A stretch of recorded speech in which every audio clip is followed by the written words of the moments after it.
Bentley, when you watch an England performance like that and it's the first game of the World Cup, and I talked about how excited you could possibly get as an England fan, what message does that send out to other nations? Because they know that we're one of the teams that are in the mix. I wouldn't say we're favourites, of course we're not. We've got your favourite team, Brazil, ahead of them. But does it send out more of a message to those teams perhaps than before a ball was kicked in this World Cup? Yeah, because you'd expect, of course, England to beat Iran, that's for sure. But it was the manner of the performance, and also as well, it shows that they're prepared. Because there's times where I think England have turned up to major tournaments and haven't looked prepared. First game of the season, lacked intensity, lacked tempo, not quite sure how they're trying to play. Today you got all of it. The performances, the individual performances, collective performance, the energy, the hunger to go and destroy Iran. So you look at it, and other teams around the world go, okay, like you can never look past England anyway, but you'd be going, all right, these mean business. They look like they're well prepared. Gareth Southgate's got a good squad. Crop of players there, they're all playing really, really well. You can quite clearly see as well, some of these players are playing at some of the biggest clubs across Europe. So again, you go, okay, this something different about this England team, and you can't help but look at it and go, they're going to be a force in this tournament. There are, of course, some unbelievable teams in this, Carlton. You know, you look at Brazil. Quite a lot of people actually fancy Germany. Spain are in the mix. I know France have got their injuries. Argentina, of course, with Messi. But when you're looking at Team England and how well they play, and not just how well they play, but under Gareth Southgate, do you think that they are, I've heard this phrase often, you would know, you've been in the industry, are they playing for the manager? Do they collectively look like an England group you've not seen for a long time? Well, it looks like it as well. Remember, he's got this club environment that everybody's talking about, and I can see it, and when I speak to Declan Rice, he's saying the same thing. He's thinking, do you know what, when I want to go away with England. Remember the days when me and you used to go away, Bentley, when we used to go to England camp, we weren't really looking forward to it. No. I think Declan and the rest of the team all look forward to going away with England. And that is the thing. That means that you can see even the little footage on the content that England put out. They're all mates. They're all having fun.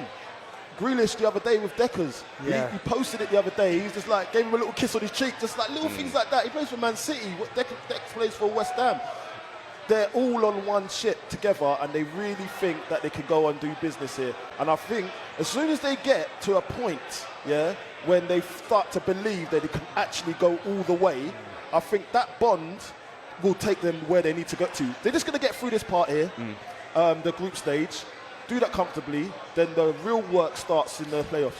The expectation level, is it a little bit unrealistic in this country? You talk to the England fan, he's like, well, we got to semi-finals of the world, we got to the final of the Euros, we should go one better, but I just mentioned a handful of other great sides we have to beat. Is it a little bit unrealistic to think we should now go on and win the World Cup? It's not unrealistic, but listen, before any major tournament, before ball's kicked, someone would always say, we're going to win it. But you have to pay respect to the other nations. Now, you've got to a semi-final, you've got to a final. Of course, the expectation is going to be high, because you're thinking now, we've mixed it. What's the next level? What is the next level? And the next level for international football, for England, you have to win it because of where they've been. But it's easier said than done. You look at the Euros. Italy didn't even make the World Cup, and they've just won the European Championship. So that tells you how difficult it is in itself. But if you're an England fan, you've seen that performance. With a little bit of luck, because I always believe you need a bit of luck in the tournament. Always. You need a little bit of luck. Injuries need to be on your side. But listen, England, they haven't got nothing to fear. But if they perform as well as they can do, and they've got players that have got no fear, keep playing the way that they can, like they play for their club, there's no reason why England can't challenge the likes of Brazil's and Argentina's and France's. I asked you, Carlton, earlier on if the team, or I think it was Benny actually, if the team picks itself after a win, but a dramatic win as well, do you expect Gareth to make changes, not necessarily with the starting lineup, but formation, depending on who the opponents are? Depending on who the opponents are. Look, if I was the gaffer, I'd be looking at the opponents, not us, because I think every team I put out in that field will do their utmost best to serve for the team. The problem is who you're playing up against. Does it suit the tactics? Who are the personnel that are playing in that position? Does it suit them?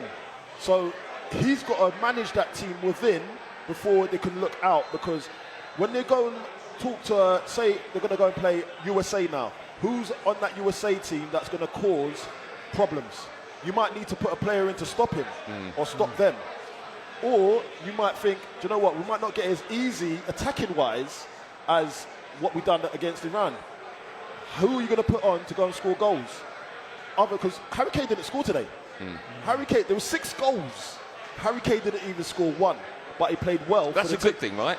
We score 6 goals and Harry Kane doesn't score. Exactly. He won't see it that way. He definitely won't see it that way. But he contributed to the team. Yeah, but that just proves we aren't solely reliant on Harry Kane up front. And that's a great thing. Yeah, that's a great thing. What a player. Well, I was going to ask you, right? It was a toss-up between Phil Foden, him, and Sterling. Yep. We didn't know which of those two would get the nod, right? When you're I'll ask you first. When you're in that scenario and you get the nod, and it might not have been him that got the nod, it might have been Sterling, but we all expected Foden to play a part from the beginning. But do you go onto the pitch feeling you have a point to prove or not? Well, I've never been in that position, so I would not.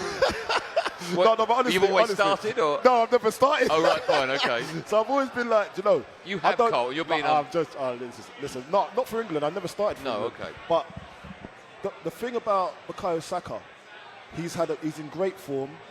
He knows where he's come from. So remember, he was being scolded after the Euros. Do you know how tough that must have been for him to have felt like he's let his country down, and then everyone's giving him stick after that, if you understand what I'm saying. So for him to even start where he's from right now, and he's performing well every week in, week out for his club, then he goes into, obviously he's doing the Nations League. He's not really done well in that, no one has, but then he goes, do you know what, I need to get back into a competition environment. For Southgate to actually put faith in him, do you know how his chest must have been puffed? Just say, do you know what? I've deserved to be here. I've come in here in front of Foden, Grealish, all of these boys, and I'm starting the ball rolling. He must have felt $1 million, and he's repaid it with 2 goals straight across the back. And listen, no one can take that away from him now.